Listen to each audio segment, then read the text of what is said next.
The unwritten rules of surviving U.S. prison. The steel door closes with a sound that echoes longer than it should. For a moment, the hallway goes silent. No shouting, no footsteps, just a faint hum of fluorescent lights buzzing overhead. The man standing in the corridor has only been inside for 3 minutes, but already something feels different. Not just the walls, not the bars, something invisible. In American prisons, the most important rules are the ones no one writes down. Across the United States, more than 1 million people live behind prison walls. From massive federal complexes to aging state penitentiaries built a century ago, these institutions form a hidden world with its own language, its own culture, and its own quiet codes of survival. Most people imagine prison as a place defined entirely by law and regulation. Every facility has thousands of official rules. When inmates wake up, when they eat, when they move, when they sleep. There are manuals for everything. Disciplinary procedures, housing assignments, security classifications. But inside the walls, the system runs on something else. Unwritten rules. These rules are never posted on a bulletin board. No officer reads them during intake. Yet every inmate eventually learns them, often the hard way, because ignoring them can change everything. Many American prisons were designed during the late 19th and early 20th centuries, when incarceration began shifting from public punishment to institutional confinement. Massive concrete facilities rose across states like California, Texas, Illinois, and New York. Their architecture reflected a simple idea: total control. High walls, guard towers, razor wire. Inside, every movement could be monitored, but the designers of those prisons misunderstood something fundamental about human behavior. They believed control came from physical barriers and rigid schedules. What they didn't account for was a culture that would form among the people locked inside. Over time, inmates created their own order. In places where thousands of people are confined together under extreme conditions, social rules evolve quickly. Hierarchies form. Alliances appear. Invisible lines are drawn between groups. Race, geography, gang affiliation, and reputation all begin to matter, sometimes more than the official authority running the prison. New arrivals rarely understand this world at first. Intake processing focuses on paperwork, medical screening, and classification. Officers explain basic rules: where to stand during count, how to request medical care, how to avoid disciplinary reports. But no one explains the deeper system. No one says that where you sit in the cafeteria matters. No one explains that speaking to the wrong person can create problems. No one warns you that even eye contact can carry meaning. The prison yard becomes a map of invisible territories. Certain benches belong to certain groups. Certain tables are understood to be off-limits. Walk into the wrong space, and you may not even realize a mistake until it's too late. Veteran inmates often say the first few weeks are the most dangerous time, not because new arrivals are targeted, because they don't know the rules yet.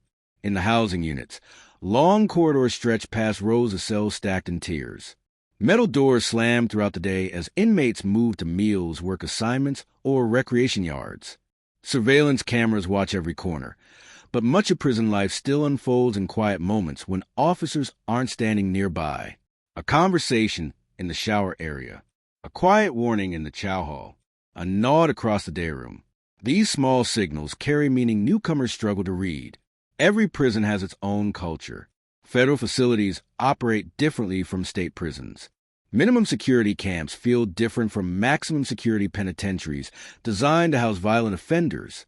But certain patterns appear almost everywhere. Respect is currency. Weakness spreads fast, and silence often protects you more than words. Inside this environment, information becomes one of the most valuable survival tools an inmate can possess. Who runs which part of the yard? Which officers enforce rules strictly? Which housing units carry tension between groups? Veteran inmates observe constantly. They notice who talks too much, who watches too closely, who doesn't understand the rhythm yet. Because inside prison, time moves differently. Days repeat themselves with mechanical precision. Wake-up call, count, breakfast, work, count again, yard time, lockdown. But beneath that routine, something else is happening. An entire society is operating just below the surface, a system of expectations that can't be ignored. The officers control the gates, the schedules, and the security procedures. But within the inmate population, another structure quietly dictates behavior, a structure that decides who is trusted, who is isolated, and who survives their sentence without becoming part of the prison's darker stories. For someone stepping inside for the first time, these unwritten rules remain invisible, at least at first. But very soon, every inmate realizes the same truth. In American prisons, survival isn't just about following the official rules. It's about understanding the ones nobody ever explains. Morning in prison begins before the sun. The lights never fully turn off, but sometime around 5 a.m., the volume of the building shifts. Metal doors rattle open. Officers walk the tiers for the first official count of the day. Their radios crackle softly as they confirm each inmate is present and accounted for. Inside the cells, movement begins quietly. Some inmates sit on the edge of their bunks, staring at the concrete wall in front of them. Others immediately start their routines, folding blankets with military precision, brushing their teeth in small stainless steel sinks, preparing for another identical day. Routine is one of the most powerful forces inside prison. Without it, time would feel endless. Breakfast usually comes quickly after count clears. Hundreds of inmates file through narrow hallways toward the chow hall, moving in control lines under watchful eyes. Conversations stay low. Most people sit at the same tables every day, not because anyone assigned them, because everyone understands the seating arrangement. In prison culture, space is rarely neutral. A specific table might belong to a group from a particular city. Another might be used by inmates who work in the kitchen or maintenance crews. Sometimes entire sections of the room reflect racial divisions that developed over years or decades. A new inmate wandering into the wrong seat may receive nothing more than a quiet correction, or something far more serious. After breakfast, the facility splits into different directions. Some inmates head to prison jobs, laundry units, kitchens, maintenance crews, warehouse areas. Others return to housing units if they have no assignment. Education programs, vocational training, and counseling sessions fill parts of the day. But even during these structured hours, the unwritten rules remain active. Communication becomes a careful process. Talking too freely can raise suspicion. Asking too many questions can make someone appear untrustworthy. One of the most widely understood rules inside prison is simple: mind your own business. But inside the yard, every movement has context. Certain tracks belong to specific groups. Certain workout areas are unofficially reserved. Even the direction someone walks can signal something to those who understand the codes. Discipline inside prison doesn't only come from correctional officers. Sometimes it comes from other inmates enforcing those unwritten expectations. Someone who repeatedly disrespects the culture may find themselves isolated socially. Conversations stop when they enter a room. Opportunities disappear. Even basic cooperation, like sharing equipment or information, may vanish. In extreme cases, the consequences escalate. That possibility hangs quietly in the background of daily life. Because prison is ultimately a closed ecosystem, conflicts cannot easily be escaped. If two people develop tension inside the same housing unit, they may see each other every day for months or years. That reality forces many inmates to adopt a survival strategy built on emotional control. Don't react too quickly. Don't show fear. Don't show anger. Balance becomes essential. Too passive, and someone may view it as weakness. Too aggressive, and it creates new problems. This careful psychological balancing act defines much of prison life. Every conversation carries subtle calculations. Every interaction becomes part of a larger social puzzle. And the longer someone stays inside, the more they realize something unsettling. The official rules of prison control behavior, but the unwritten rules control survival. Over time, prison begins to change people in ways that aren't immediately visible. At first, most inmates measure time by the obvious milestones. Court dates, parole hearings, release calendars pinned inside lockers. Weeks feel long but manageable. Then months pass. Eventually, years. and something deeper begins to shift. Psychologists who study long-term incarceration often describe a process called institutionalization. It happens gradually, almost invisibly. The routines that once felt restricted begin to feel normal. Decisions become simpler because the system makes most of them for you. When to wake up, when to eat, when to move, when to sleep. In the outside world, daily life requires constant choice. Inside prison, those choices disappear.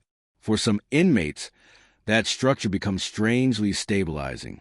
For others, it becomes psychologically suffocating. Silence plays a major role in that transformation. Many prison environments contain a constant background noise, metal doors, ventilation systems, distant voices. But meaningful conversation often becomes rare. Trust is limited. Emotional openness can be dangerous. So people adapt. They speak less. They reveal less. They observe more. This quiet observation becomes another survival mechanism. Inmates study body language, tone of voice, patterns of behavior. They learn who can be trusted with small information and who should be avoided completely. Over time, these habits reshape the mind. The outside world begins to feel distant. In prison, respect often becomes a central psychological currency. It replaces many of the social signals that exist in free society.